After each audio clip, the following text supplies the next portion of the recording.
Lee Daho stood in the center of the massive crystal chamber, feeling very small. Around him, 12 towering beings from across the galaxy stared down at him like he was an annoying insect. The Galactic Council had been making decisions for thousands of years, and they clearly thought one human diplomat was beneath their notice. Kim Sun-woo watched from the observation deck above. As Earth's Secretary of Interstellar Affairs, she had seen many of these meetings. They always ended the same way.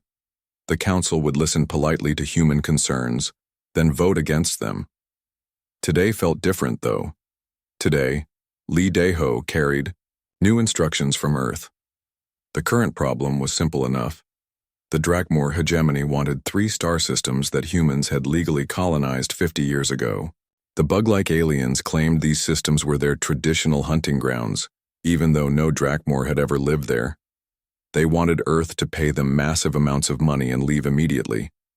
Council Speaker Velneth floated in, her crystalline pod, her transparent body glowing with soft blue light. The Luminari had run the Council for over 2,000 years. She spoke in a voice like wind chimes. The Drakmor claim has historical precedence. The younger species must learn to respect established customs. Lee Daho held up a datapad. Speaker, Velneth, we have clear documentation. These systems were uninhabited when we arrived. Our colonies were registered according to all council laws. We have mining rights, settlement permits, and defensive agreements. Everything was done properly. Graktor of the Drakmor clicked his mandibles together, making a sound like breaking glass. His forearms gestured dismissively. The small mammals think their papers matter more than the ancient ways. These systems belong to Drakmor by right of strength. That's exactly the problem, Lee Daho said quietly. The right of strength. Not the right of law, not the right of justice, just strength. The other council members shifted in their seats. The insectoid Vextar representative buzzed in what might have been laughter. The crystalline resonance chimed musical notes that sounded mocking. Only Murtath of the Aquatic Tidal Collective remained silent, her large eyes fixed on the human ambassador. Speaker Velneth's glow dimmed slightly. Ambassador Lee, humanity has benefited greatly from council protection and guidance. Your species learned space travel from us. We taught you energy weapons, faster-than-light communication, and interstellar navigation. Perhaps it is time to show proper gratitude. Kim Sun-woo gripped the railing of the observation deck. She had heard this speech before. The council loved reminding humans how much they owed to alien technology. What they never mentioned was how humans had improved on everything they were taught. Lee Daho nodded slowly. You're absolutely right, Speaker. Humanity has learned a great deal from the council. We've been excellent students. He paused and looked around the chamber. But every student eventually graduates. The chamber fell silent. Even the constant humming of the station's system seemed to quiet. The vote will proceed, Speaker Velneth announced. All in favor of Drakmor territorial claims? 11 lights appeared on the voting display. Only Murtath abstained, her vote showing as neutral blue rather than supporting green. The motion passes, Speaker Velneth declared. Humanity will vacate the disputed systems within 1 standard year and provide compensation to the Drakmor. Hegemony for historical grievances. Lee Daho reached into his diplomatic pouch and withdrew a small crystalline device. It was his council credentials, the symbol of Earth's membership in galactic civilization. For 200 years, human ambassadors had carried these tokens with pride. He placed the credentials on the central podium with a soft click that echoed through the silent chamber. Humanity withdraws from the Galactic Council, effective immediately, he said in a clear, calm voice. We thank you for your guidance, but we no longer require your protection. The reaction was instant chaos. Several council members began speaking at once in their various languages. Universal translators struggled to keep up with the overlapping conversations. Graktor's laughter was like nails on metal. The small mammals think they can survive without us? They'll be back within a year, begging for readmission. Speaker Velneth's glow flared bright. Ambassador Lee, this is clearly an emotional response to an unfavorable decision. Perhaps we should postpone this dramatic gesture until you've had time to consider the consequences. There's nothing to consider, Lee Daeho replied. He looked directly at each council member in turn. For 2 centuries, humanity played by your rules. We accepted your decisions, even when they were unfair. We used your technology, even when we had better ideas. We stayed quiet even when we disagreed. That ends today. Kim Sun-woo felt her heart racing. This was really happening. After decades of planning and preparation, Earth was finally cutting ties with the Council. You cannot survive without Council support, buzzed the Vextar representative. Your technology, your trade routes, your defensive agreements, everything depends on Council systems. Lee Daeho smiled for the first time since entering the chamber. Does it? That's an interesting assumption. He turned and walked toward the exit, his footsteps echoing in the crystal dome. Kim Sun-woo hurried to meet him at the shuttle bay. As their ship detached from the Council station, Lee Daeho activated a quantum communicator. The device was completely human-made, using none of the standardized Council technology. This is Ambassador Lee. Operation Exodus is authorized. Repeat, Operation Exodus is go. Across human space, the message was received and acknowledged. On Earth, President Choi activated emergency protocols that had been planned for 20 years. Human diplomats began leaving alien worlds. Trade ships headed home. Cultural exchange programs ended overnight. Do you think they understand what just happened? Kim Sun-woo asked as their shuttle entered hyperspace. Lee Daeho watched the Council station disappear into the distance. Not yet. They think we're having a tantrum. They expect us to come crawling back when we realize how much we need them. And when we don't? Then they'll discover how much they needed us. Behind them, the Council chamber slowly emptied as the alien representatives returned to their ships. None of them suspected that the small human rebellion they had just witnessed would reshape the entire galaxy. The age of human independence had begun. 6 months had passed since humanity walked away from the Galactic Council. Admiral Park Ji-hoon stood on the bridge of the TDS Incheon, watching his crew prepare for what might be the most important battle in human history. The massive ship was humanity's first completely independent warship. No alien technology, no Council-approved designs, no limitations except what human imagination could create. Park Ji-hoon had waited his entire career for this moment. Admiral, we're detecting multiple contacts entering the system, reported Lieutenant Yoon Minji from her station. Vextar heavy cruiser and escort ships, they're heading straight for our colony on Kepler 442b. Park Ji-hoon nodded calmly. The Vextar had been testing human defenses for weeks, probing abandoned outposts and scanning former trade routes. They clearly expected to find helpless humans using outdated Council technology. They were about to learn how wrong they were. On Earth, Dr. Kang Soo-young finished her presentation to the Emergency Defense Council. The brilliant physicist had spent the last 2 decades working on projects the Council had forbidden. While we were forced to use their standardized weapons, we never stopped innovating, she explained. Our kinetic barriers don't just stop attacks. They convert enemy fire into power for our own systems. President Choi leaned forward in his chair. And our weapons? Completely revolutionary. We don't fire energy beams or kinetic projectiles. We manipulate space and time itself. Distance becomes meaningless. Armor becomes irrelevant. Traditional defenses simply don't work. Meanwhile, Trade Coordinator Han Young-ho was dealing with the economic aftermath of humanity's withdrawal. All human merchant ships have returned home. Every trade agreement has been canceled. 17 alien species are already experiencing shortages of food, rare materials, and manufactured goods. The numbers were staggering. Humans had quietly become essential to galactic commerce. They grew better food, mined more efficiently, and manufactured goods that lasted longer than anything the Council species produced. Now all of that was gone. Director Oh Jae-won coordinated the intelligence blackout from his secure facility beneath the Swiss Alps. Every human diplomat, scientist, trader, and cultural exchange participant had vanished overnight. Alien observers, who had been monitoring human worlds, found themselves politely but firmly escorted to neutral space. "They're completely blind," O.J. Juan reported to his team. "For the first time in centuries, the Council has no idea what humans are doing. Their spy networks have been neutralized, their monitoring stations abandoned. They're operating on pure guesswork." Back in the Kepler system, the Vextar approached Captain Yoon Minji's ship with overwhelming confidence. The Soul was only a frigate compared to their heavy cruiser. By Council standards, it should be no match for Vextar military technology. Hive mind Node Zixkala commanded the alien fleet through their shared consciousness.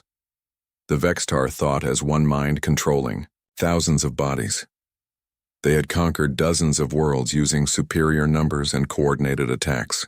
"Human vessel, you are in violation of Vextar territorial claims," Zixkala transmitted. "Surrender immediately or be destroyed." Captain Yoon Minji smiled as she received the message. "Signal from Earth Command. We are authorized to demonstrate human defensive capabilities." The battle began when the Vextar heavy cruiser fired its main plasma cannon. The massive energy beam should have vaporized the Soul instantly. Instead, the human ship's defensive field absorbed the attack completely, converting the plasma into usable energy that made their shields even stronger. "What just happened?" demanded Zixkala, their collective mind struggling to process the impossible. Yoon Minji activated the Soul's primary weapon system. It didn't look like much, just a subtle distortion in space around the Vextar cruiser. Then reality twisted. The alien ship found itself caught in a gravity well that folded space around it. Distance became compressed, time moved differently, and their weapons simply fired into empty space that wasn't really empty.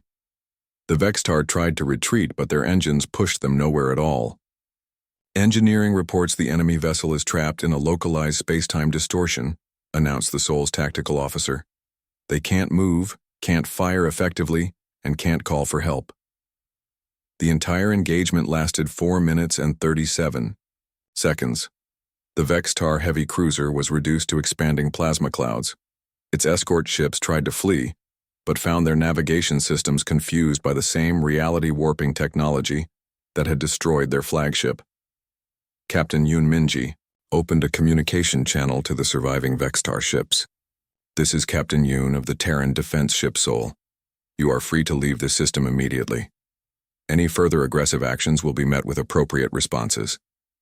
The Vextar ships fled without another word. News of the battle spread quickly through alien intelligence networks. Within days, long-range sensors detected massive construction projects throughout human space. Alien reconnaissance ships tried to investigate, but were met with polite warnings to maintain distance. Warnings backed by weapon signatures no one could identify. On the Council station, panic was setting in. Council singer Mayor Tath of the title Collective raised her concerns during an emergency session. "The humans are building something. Our sensors detect energy patterns we don't recognize, materials we can't identify, and construction techniques that violate known physics." Speaker Velneth's crystalline form flickered with nervous energy. "One battle proves nothing. The Vextar were probably careless." But Graktor of the Drakmor was no longer laughing. His species had built their empire on military strength, and he recognized a superior force when he saw one. "The mammals have been hiding their true capabilities. While we forced them to use our inferior technology, they were developing weapons we cannot comprehend." The economic reports were equally disturbing. Without human agricultural exports, food prices were skyrocketing across the galaxy. The Luminaries' manufacturing sectors were shutting down without access to human-refined, rare elements. Even the mighty crystalline resonants were struggling as their carefully balanced trade networks collapsed. "How long until the lesser species begin questioning our authority?" asked the resonant representative, their crystalline body chiming with worry. "They already are," Mertath replied softly. 3 client species have refused tribute payments this cycle. The Skaran have asked us to remove our advisors from their homeworld. The Fentari have stopped responding to our communications entirely. Speaker Velneth's glow dimmed as the reality of the situation became clear. Humanity hadn't just left the Council. They had removed the foundation that held galactic civilization together. Without human resources, technology, and expertise, the Council's authority was already crumbling. The age of Council dominance was ending, and none of them knew what would replace it. 1 year after humanity's withdrawal from the Galactic Council, the galaxy was falling apart. Economic analyst Cho Yunji stood before the human high command with reports that surprised even her. 17 species are experiencing critical resource shortages, she announced, projecting holographic displays of galactic trade routes. The crystalline resonance manufacturing has collapsed without our rare Earth exports. Luminary food production is down 60%. Even the mighty Drakmor are struggling to maintain their military fleets without human refined materials. General Lim Hyung-jae studied the data with satisfaction. They built their empires on our backs without realizing it. Now they're discovering what happens when the foundation disappears. But the most shocking news came from Lieutenant Colonel Ryu Inhwan's intelligence reports. 3 minor species have declared independence from Council oversight. The Skaran expelled all Drakmor advisors from their homeworld last week. The Fentari have started raiding Vextar supply convoys. The Zephyrian Collective has formally requested diplomatic contact with Earth. President Choi looked up sharply. The Zephyrians? They've been Council allies for over 1,000 years. Not anymore, Ryu Inhwan replied. Their war singer Tokmaran is requesting a meeting at the edge of human space. They're offering complete intelligence on Council military capabilities in exchange for defensive technology. Diplomatic coordinator Shin Ariam handled the delicate negotiations. The Zephyrians were proud warriors who had served as the Council's military enforcers for centuries. If they were turning against their former masters, the political implications were enormous. War singer Tokmaran arrived in a sleek Zephyrian battlecruiser, accompanied by a small fleet of escort ships. The bird-like aliens had always been respected for their military prowess, but they had grown tired of being used as the Council's attack dogs. For 1,000 years, we fought the Council's wars, Tokmaran explained through the universal translator. We conquered worlds, suppressed rebellions, and enforced their will across the galaxy. In return, they gave us scraps from their table and treated us like useful pets. Shin Ariam listened carefully. The Zephyrians had witnessed every Council military operation for the past millennium. Their intelligence would be invaluable if the Council decided to use force against humanity. We watched your ambassador Lee Daeho walk away from the Council chamber, Tokmaran continued. In that moment, we saw what courage looked like. We saw a species choosing freedom over safety, dignity over comfort. The Zephyrian Collective wishes to learn this human concept of independence. The exchange was historic. In return for complete tactical data on Council fleet movements, defensive strategies, and military protocols, humanity shared their basic defensive technology. The Zephyrians were amazed by energy shields that could turn enemy attacks into power sources, and gravity manipulators that made traditional weapons useless. On the Council station, Supreme Coordinator Dacron called an emergency session. The Drakmor leader was no longer the confident predator who had mocked humanity a year ago. His mandibles clicked nervously as he addressed the remaining Council members. The mammal rebellion is spreading like a plague, he announced. 47 species have reduced or eliminated tribute payments. 12 have expelled our advisors. 6 have formed mutual defense pacts with species we do not control. Our authority is collapsing. Speaker Velneth's crystalline form flickered. With agitation. How is this possible? These species have depended on Council protection for millennia. What has changed? The answer came from cultural analyst Jung Min Hee, monitoring galactic communications from Earth. Everything has changed, she reported to human leadership. Species that couldn't communicate before are using our universal translation protocols. Worlds that couldn't defend themselves are sharing our defensive technologies. Civilizations that competed for Council approval are now cooperating directly. The breakdown of Council authority accelerated when the Skaran made their declaration of independence public. The small, peaceful species had been Drakmor clients for over 500 years, providing tribute and resources in exchange for protection from raiders. "We have observed the humans choose freedom over security," announced Scaran leader Pixtal in a broadcast that reached every corner of the galaxy. "If a young species can stand against the ancient powers, then perhaps it is time for all of us to stand." The message resonated across dozens of worlds. Client species that had never considered rebellion began questioning why they needed council protection. Independent worlds started forming their own alliances. The carefully maintained hierarchy that had ruled the galaxy for thousands of years was crumbling. Supreme Coordinator Dacron realized that words and threats were no longer enough. "We must demonstrate our continued strength," he declared to the Council. "The mammals must be brought back under control before their rebellion destroys everything we have built." The Council authorized Operation Reformation, the largest military fleet in galactic history. 500 ships from 8 different species would descend on the Sol system and force humanity back into submission. It would be a show of force, so overwhelming that no other species would dare challenge Council authority. Fleet Marshal Gandara of the Crystalline Resonance commanded the massive armada. The ancient warrior had conquered dozens of worlds in service to the Council. Their crystalline body rang with harmonics of anticipated victory. "The mammals will see our fleet and surrender immediately," Gandara predicted. "No species has ever successfully resisted Council military might, but intelligence from Zephyrian sources revealed something troubling. Human defensive installations throughout their territory were unlike anything in Council databases. Energy signatures that made no sense, construction materials that violated known physics, and weapon systems that seemed to manipulate reality itself." Fleet Admiral Bai Yunsung received the intelligence reports with calm interest. As commander of the new Terran Defense Fleet, he had been preparing for this moment since humanity's withdrawal. "They're bringing everything they have," he announced to his staff.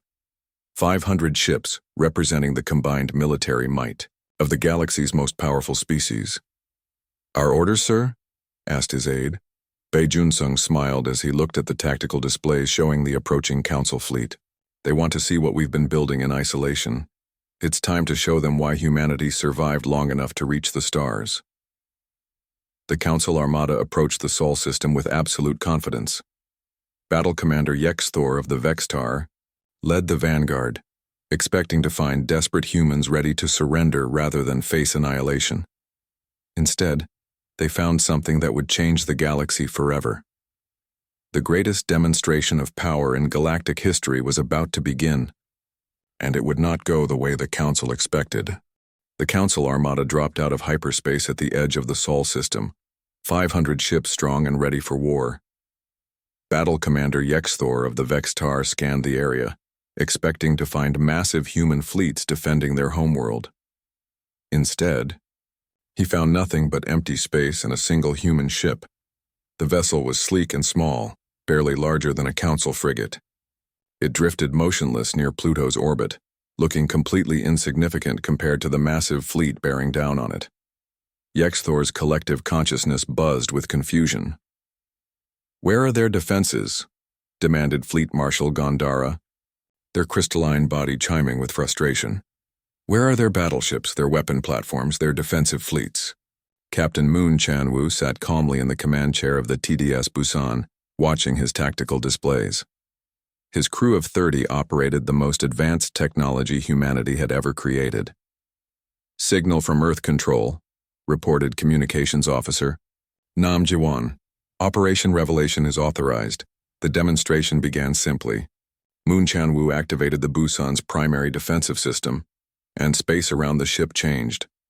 Reality bent and twisted, creating a sphere of altered physics where the normal laws of warfare no longer applied. "Fire all weapons," ordered Yexthor, his patience exhausted. The Vanguard fleet opened fire with everything they had. Plasma cannons, particle beams, kinetic projectiles, and exotic energy weapons all converged on the single human ship. The combined firepower could have destroyed a small moon. Every single shot missed, not because the Busan dodged or used conventional shields, but because the space around it no longer followed the same rules as the rest of the universe. Energy. Beams curved away into dimensions that shouldn't exist. Kinetic rounds passed through the ship as if it were a hologram. Exotic weapons simply stopped working when they entered the altered space. Dr. Huang Sehun watched from Earth's command center, explaining to stunned observers. While they forced us to use their energy-based weapons, we explored alternatives. Gravity manipulation, dimensional folding, temporal displacement. We developed technologies they considered impossible. The Council fleet's attack grew more desperate. Fleet Marshal Gandhara ordered concentrated fire from 50 dreadnoughts. The energy output was enough to vaporize continents. The Busan absorbed it all, its reality-warping defenses converting the attacks into pure power that fed back into the ship's systems. "Impossible," whispered Supreme Coordinator Dakaran, watching the battle from his command ship. "No technology can violate the fundamental laws of physics." "Human technology can," replied Captain Moon Chan-woo over an open communication channel. "Because we don't just use physics, we rewrite it." Then the counterattack began. The Busan didn't fire conventional weapons. Instead, Tactical Officer Yang Dong-hyuk manipulated local space-time around the Council ships. Gravity fields selectively appeared around enemy vessels, not to crush them, but to disable their systems and trap them in place. Entire squadrons found themselves caught in temporal loops, experiencing the same 10 seconds over and over again. Their crews pressed the same buttons, spoke the same words, and fired the same weapons repeatedly until they surrendered from sheer psychological exhaustion. "This is impossible," Battle Commander Yexthor transmitted desperately. "You cannot manipulate time and space like this." "We can," Yang Dong-hyuk replied calmly. "We do, and we're just getting started." Admiral Kim Tae-young coordinated the broader defense from Earth's orbital command station. The planet itself was revealed to be a massive defensive installation. Continental masses that had looked like natural geography were actually reality manipulators, capable of projecting power across light years instantly. Moon-sized installations, hidden throughout the solar system, came online, each one bending the laws of physics in different ways. Mars became a gravity cannon capable of creating black holes anywhere in the galaxy. Jupiter's moons revealed themselves as dimensional gateways that could transport objects across impossible distances. But the real shock came when War Coordinator Park Subin activated humanity's secret weapon, the Compassion Protocol. Instead of destroying the helpless Council fleet, human ships began rescuing crews from disabled vessels. Medical ships appeared from nowhere, treating wounded aliens with the same care they would show humans. Rescue shuttles pulled survivors from crippled ships and offered them safe passage home. Chief Medical Officer Lee So-young treated a wounded Vextar soldier, carefully cleaning their injuries while explaining each procedure. "You're going to be fine," she assured the alien, whose compound eyes stared at her in amazement. "The damage isn't serious, and you'll be back with your hive mind soon." The psychological impact was devastating.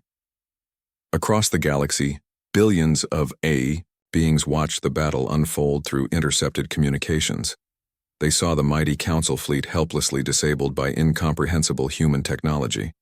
But more importantly, they saw humans showing mercy to enemies who had come to destroy them. "They could kill us all," whispered a Drakmor officer as human medics treated his wounds. "Why don't they?" "Because that's not who we are," replied the human doctor working on his broken arm. "We don't conquer. We defend. We don't destroy. We protect."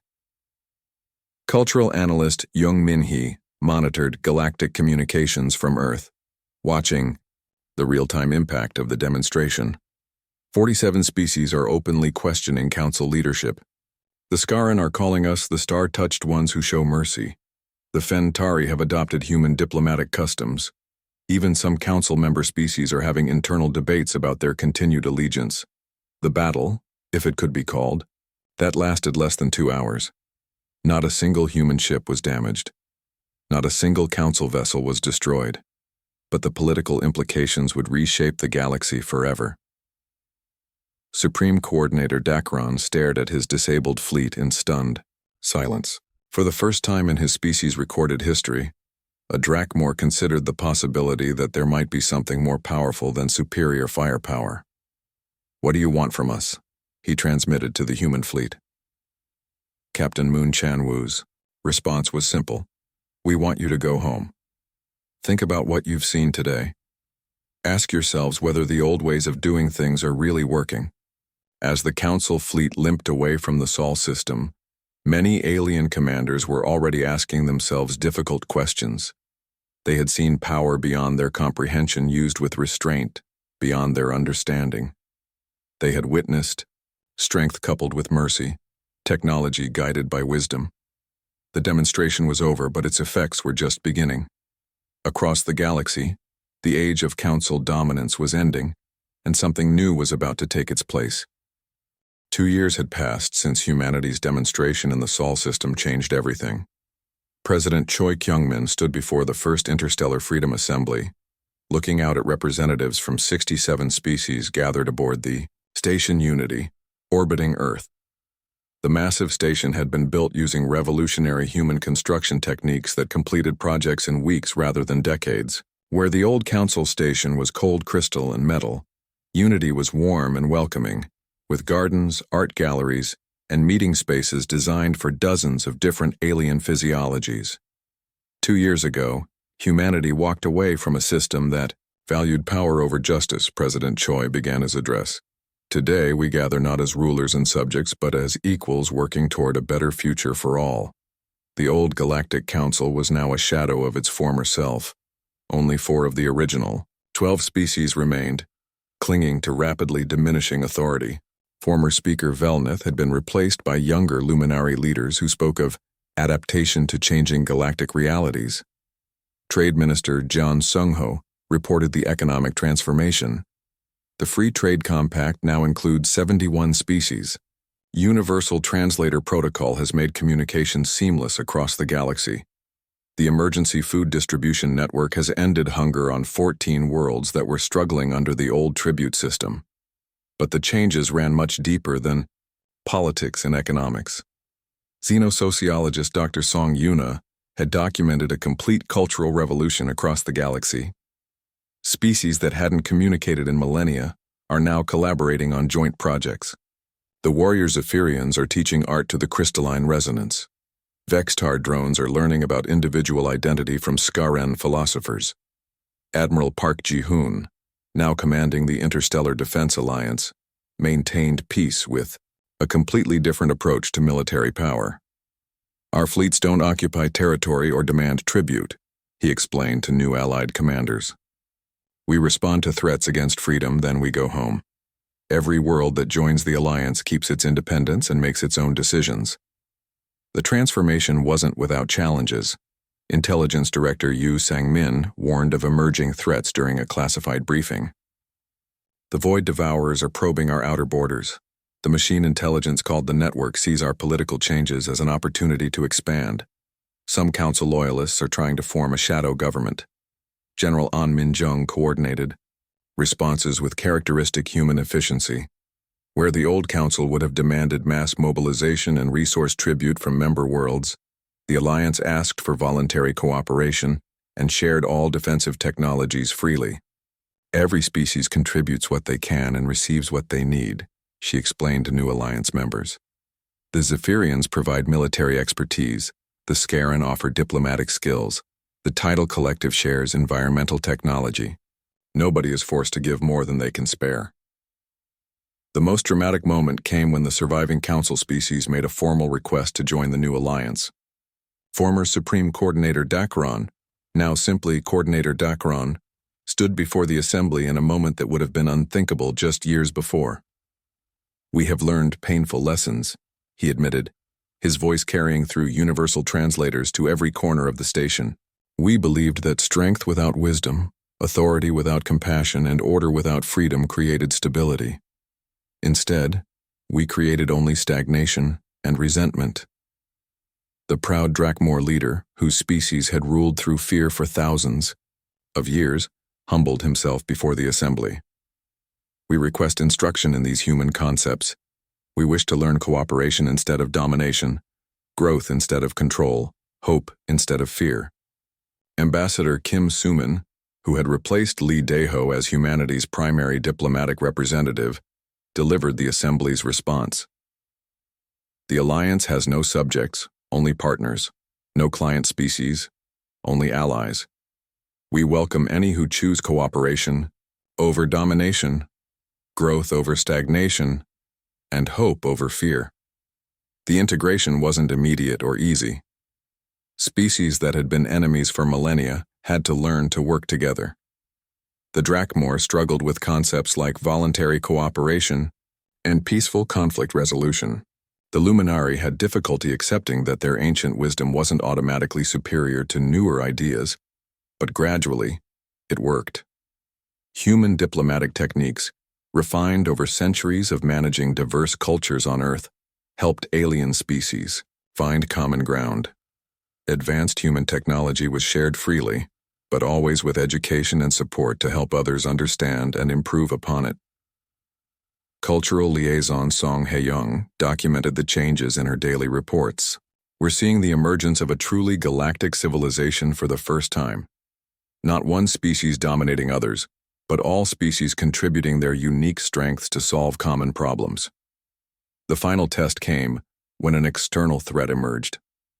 The Void Devourers, a mysterious force from outside the galaxy, launched a massive invasion fleet. Under the old council system, the response would have been slow, fractured, and dominated by political considerations. The Alliance response was swift and unified. Captain Ro Dong-soo commanded a mixed fleet of ships from 19 different species, all working together with seamless coordination. Human reality manipulation technology combined with Zephyrian tactical expertise, resonant crystal matrices, and tidal collective environmental adaptation techniques. The Void Devourers, expecting to face the same divided galaxy they had encountered, in previous cycles instead met a unified defense that drove them back beyond the galactic rim. The victory belonged to everyone who participated. 5 years after humanity's withdrawal from the Galactic Council, Captain Ro Dong-soo prepared for Dyr, another mission. His exploration vessel carried a crew representing dozens of species, heading toward the galactic rim to make contact with new civilizations. The ship's name, visible on its hull in dozens of languages and communication methods, told the story of humanity's impact on the galaxy, the New Dawn. As they entered hyperspace, cultural liaison Song Hae-young recorded her final log entry for the mission. Today we discovered that the greatest strength isn't the power to destroy your enemies, but the wisdom to turn them into friends. The galaxy is no longer ruled by the ancient and powerful, but guided by those who dare to imagine something better. Through the observation deck windows, the crew watched stars stream past as they headed toward unknown regions of space. They carried with them not weapons of conquest, but tools of cooperation, not demands for submission, but invitations to partnership. The Galactic Council's age of imposed order had ended. The age of freely chosen cooperation had begun, and the galaxy would never be the same. Behind them, on hundreds of worlds, billions of beings lived freer lives than their ancestors had ever imagined possible. The simple act of one species choosing dignity over security had transformed everything. Humanity had taught the galaxy its greatest lesson: that true strength comes not from the power to force others to obey, but from the wisdom to inspire them to follow.